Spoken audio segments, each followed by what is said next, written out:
Have you ever opened a YouTube app to watch a video about a non-native English speaker trying to answer the question, does English really suck? Well, I guess you're in the right place then. Alright, Blackberry murmurs to the wall. Maybe next time I'll have a Christmas sweater, who knows? See, I told you I might just show up one day with a Christmas sweater. I mean, this isn't a sweater, but it counts, right? Okay, I know you clicked on this video to hear a professional hater yap about this, but I'm going to do you one better. Today, we're not just yapping. We're gonna go over each point and try to give the English language an objective score. Now, this could mean that we compare it to other languages, we could use numbers and hard data, or just vibes. I also want to address this. Yeah, it takes this long for any of these native speakers to learn English, and I'm here. Let's just say the deck was stacked against me from the very beginning. So no wonder I'm a bit salty here. Also, this is something that I've been passionate about for years. If you know me in real life, odds are we probably had this conversation before, so let's just jump right into it. Your uncle knows your tuna. You thought we were gonna start without a little history lesson. Psych! Just a little bit. Okay. I will bring it back. I know the rules, all right? Please don't click off. Here's a Subway Surfer, maybe a little kinetic sand. I don't know, maybe I'll spice it up and I'll put a third one today. Just because I'm feeling a little festive. Merry Christmas, y'all. English is a Germanic language. Until I did research for this video, I low-key thought it was Latin. A lot of medicine has Latin words, for example, right? Greek and science, I don't know, I didn't think it was Germanic. Turns out both are kind of true somehow. I mean, it is a Germanic language, but kind of. It's a big salad. Let me explain. Old English started from a few Germanic tribes that invaded England. And when they did, they shoved their language down their throat. The Vikings then came around and were like, "Ooga booga, we are Viking. Ooga booga. I am Viking. I love English." That is what Vikings sounded like, right? Get some help. Point is, they added a whole bunch of new Viking words to this salad, right? And then some French Vikings came around and added a little bit of Latin words. And then at some point later on, someone came around and was like, you guys need a little bit of Greek just to make the salad better. Eventually, that kept evolving over the years with everybody adding a little bit of words here and there, a little bit of words here and there to add to the salad. And nowadays, there are over 1 billion English speakers worldwide. The end. See, that wasn't so bad. We made it through the thick of it. The point of this whole explanation in the history lesson is to just show you that English is just like a salad. Everybody's adding to it over the years. Now you're probably thinking like a delicious salad, but the reality is the English salad is more like the Vikings added lettuce. And then somebody came around and put a little bit of sardines, and then a little bit of vinegar, and then heaps and heaps of mayo. Maybe a little ground beef, a little mangoes. You know, anything that doesn't go together. Pineapples, people don't like pineapples on things, right? Anything that shouldn't go together is in this salad now. Does that mean that it's a good salad? Grab a spoon and let's dig in. You do need a spoon for this salad because of the heaps of mayo. It's kind of like mushy and coagulated. You call this in English? A casket. A coffin. What about this? A ghoul. A ghost. What about this? A cadaver. A skeleton. And this? A cranium. A skull. How many did you get? English has 26 letters, right? We know the alphabet. A, B, C. Sounds in language use this big fancy word, right? Phonemes, okay? So out of 26 letters, we have 44 phonemes, bro. Like, that is almost double. That's like a 1.6 something. Nice. Ratio of letter to sounds that it makes. For context, most other languages have like a 1-to-1 ratio. 1 like equals 1 prayer. Now, like I said earlier, we're gonna be ranking all of this objectively, and because English takes the cake for most like character to sound ratio, granted, some other languages have more sounds, but they also have more letters. It's all about the ratio here. English takes the cake in ratio by far, which means that objectively, English sucks in this category. We're gonna give it an F. Hey, who are you? Hey, who are you? Hey, who you? Hey, who you? Hey, you. You? Pop quiz hotshot. How many words are there in the English language? I'll make it even easier and I'll give you multiple choices. Is it A, 171,476, or B, 978,943, C, a little over a million, or D, over 1,000 million, aka 1 billion words? I'll give you a second, I'll wait. 4 choices. Which one is it? Okay, technically, all 4 of these are right Somewhat. Let me explain. A is the number of words in the Oxford Dictionary. However, this is constantly updated and words are just getting cycled in and out. B is the Global Language Monitor estimate. C is the number of words estimated by the Merriam-Webster. And D is the corpus of the contemporary American English. I hope I said that right. You might ask, what does that even mean? This right here, D, contains all the words that come from media, TV shows, magazines, YouTube videos, books, you name it. An easy example is saying punked. Everybody knows what punked means. You've been punked. Ashton Kutcher's not about to come out. The point is, it's words like these that make the number go up to 1 billion. With a number like 1 billion words in a language, it takes the cake for most words in one language by far. Like, it's not even close. But is that necessarily all bad? We definitely have to deduct points because you don't need a billion words, right? And someone told me to insert a joke about how many words there are for snow. So, snow, snow, snow, snow, snow, snow, snow, snow. I hope that was funny. The fact of the matter is, having more words is somewhat more useful sometimes, so we'll give it a C for this one. Okay, before we move on from this point, I want to make a request. We have 1 billion words in the English language, right? I want to add one more. Hear me out. I'm going to describe this phenomenon to you, and maybe you can tell me what you would call this, okay? Maybe there's a word for it that I don't know. Do you know when you go on a creator's feed, usually with short content, like think Reels, TikTok, YouTube Shorts, that kind of stuff, and they always start their video with the same catchphrase. I'll put a video of me scrolling through a feed right here. Oh boy! Oh boy! You hear that? Hey guys, hey guys, hey guys, hey guys, hey guys, hey guys, hey guys, hey guys. That phenomenon right there. Hearing that same line over and over and over again. That needs a name. I know like catchphrase or something might be close enough, but I don't think that's enough. I think this phenomenon needs its own name. What's 1 billion and one, man? So I have gathered the world's top scientists. I've put our top knowledge on this matter. And I went to ChatGPT, and here's the best things that I can come up with. Swipe reverb, swipe loop, repetitive reel syndrome, or as I like to call it, RRS. Catchphrase loop. Now this one, the first word can be interchangeable. TikTok, shorts, or vertical, and then you'd add deja vu. So we'd say like shorts deja vu or reel deja vu. I think my personal favorite is the swipe reverb or the RRS, but let me know in the comments below. What do you think? Which one is the best one? If anything, this is my contribution to society.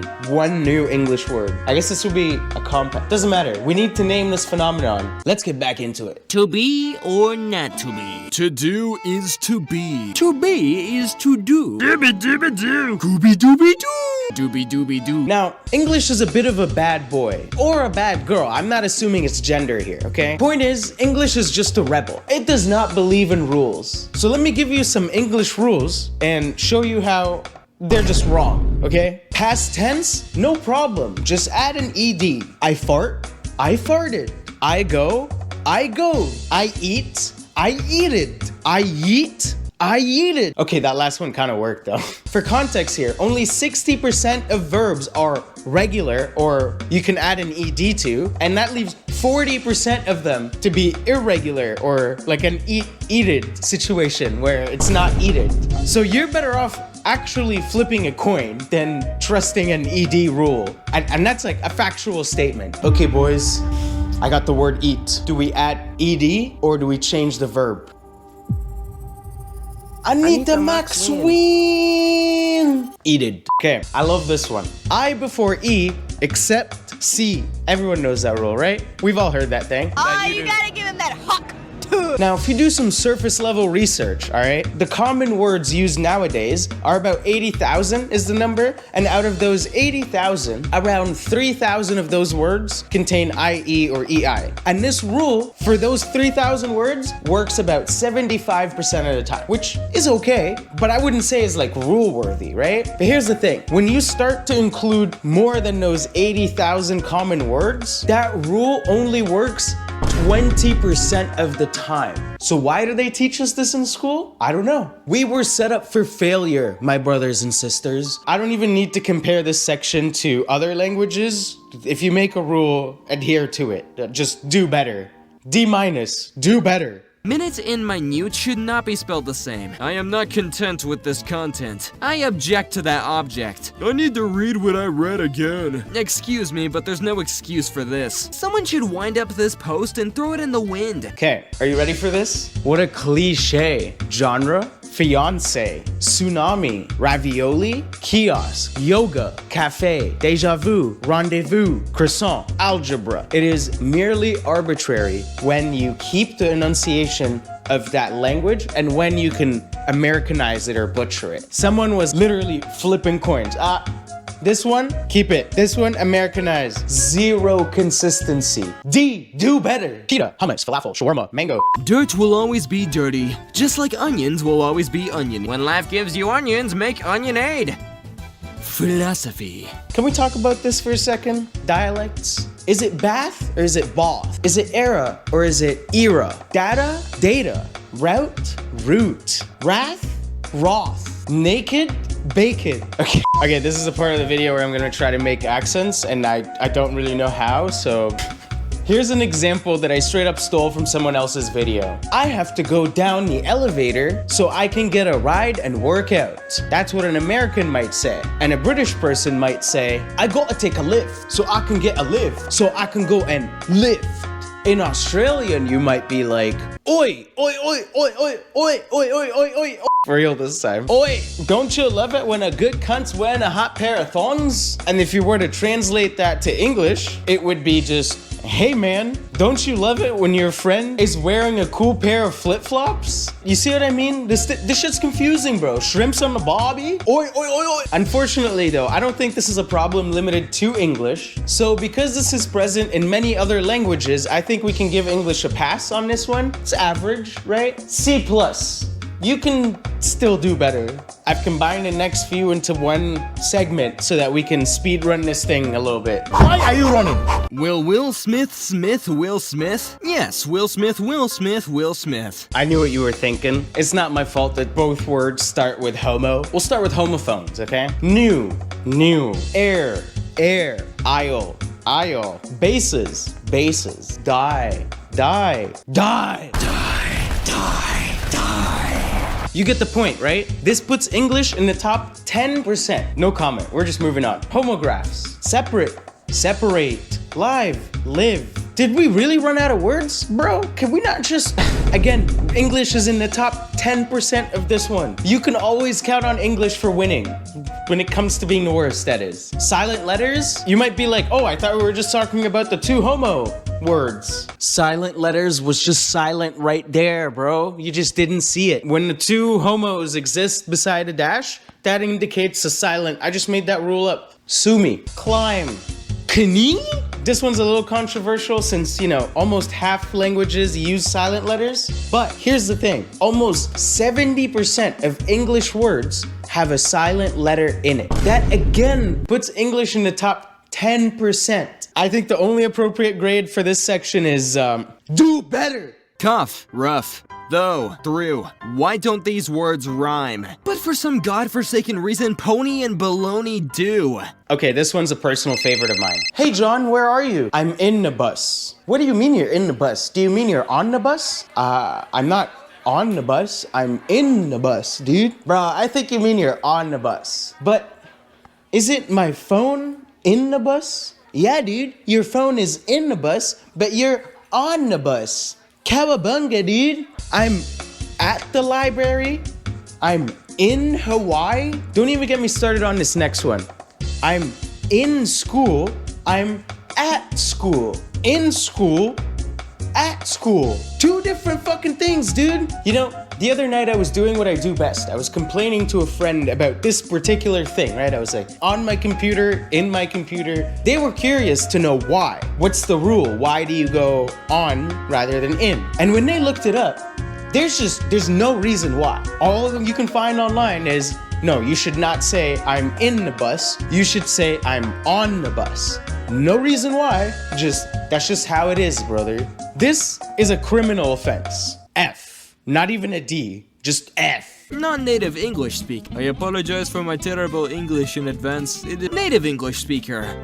Lol, it okay. Questions, all right? Standard sentence structure is usually subject, verb, object. In other languages, usually to ask a question, you would slap a word in the beginning. When, why, what, how, who, one of those words, add a question mark, then you have a question. But in English, you can say Adam went to the store. And just by rearranging this, you could be like, did Adam go to the store? Now you have a question. We didn't add a why, we didn't add a what, we didn't add a where, we didn't add a when. We just rearranged it and now it's a question. This is so rare in linguistics. In fact, only 2% of languages ever, I'm not even talking about the 100 most spoken or common languages, I'm talking about over 7,000 languages ever, less than 2% have ever addressed questions in that way, where you just rearrange it and now you have a question. What happened to the good old what, when, why, who, where, how, why? What? The F. F is the grade. Your uncle knows your tuna. Ton, ton, ton, ton, ton, ton. Ton, ton, ton, ton, ton, ton. I guess it was inevitable that we were gonna talk about some good stuff. So let's just get it out of the way. I like to call this addressing royalty. In English, you do have words like your highness, your majesty, where, you can address royalty, but explicitly only used in that context. You don't talk to your elderly or your, supervisor by saying your highness. In a lot of other languages, change tenses and verbs when you are in a professional setting and when you're talking to an elderly. So that's a good thing for English. W's in the chat. We did already say that English is more descriptive, so we'll give it that. More words means that you can say, I'm tired, I'm exhausted, I'm depleted. So many different words to say the same thing, which is sometimes good. Another great thing about English is gender. Inanimate objects are just it or the. You don't have to say law apple or lay apple. You're not gonna get in trouble for that. It's just the apple. English is very inclusive. The is great, but the is also the problem. Oh, no way. It's so hard I don't even want to read all this.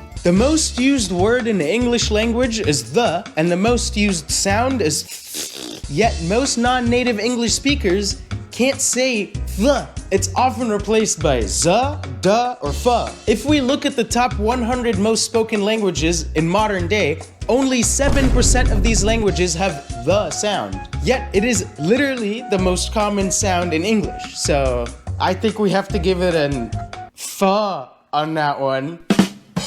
Haha, do better. So, does English suck? Kind of, but not really. I think what's more important here is, can we fix English? Can we have an English reform? And what would that even look like? Now, I don't want to take credit for this at all. There's a TED Talk I watched a long time ago that talks exactly about this English reform problem, and they go over way more details, but it does have only 2.7k views, so I guess nobody cares. Which means before you click away, I promise I'll bring back the Subway Surfer. See, I promise. It's right here. Okay, so the idea of fixing a language or a language reform is not new. In fact, in recent history, languages like Chinese, Turkish, and Korean have all had a language reform of some sort. So yes, you can have a language reform in modern day and it's fine. And the question is, what does an English reform really look like? What is this new English? Well, believe it or not, there's already a solution for this problem, and it's modern English orthography. Without going into too much details, modern English orthography is just a way to spell out sounds that is way better than the current alphabet. This would reduce exceptions and irregularities down by a whole lot and solve a whole bunch of problems right out the gate. Now, we already know that English is very complex and is like a salad with a whole bunch of ingredients. Back to my era example. Let's say in this reformed English, we can have era be the official English pronunciation and have era be the localized version for wherever they want to use era. Both can exist and be indicated, written out, and sounded in this reformed English. Both words can exist, obey the same rules, without the need for guessing. Just like we have color and color. You use it wherever you are. It will be the same thing. I'm not a linguistics major, but this reformed English idea kind of makes sense, right? Maybe someone else has a better idea, but at least this guy tried, and I like it. Unfortunately though, this is what it looks like.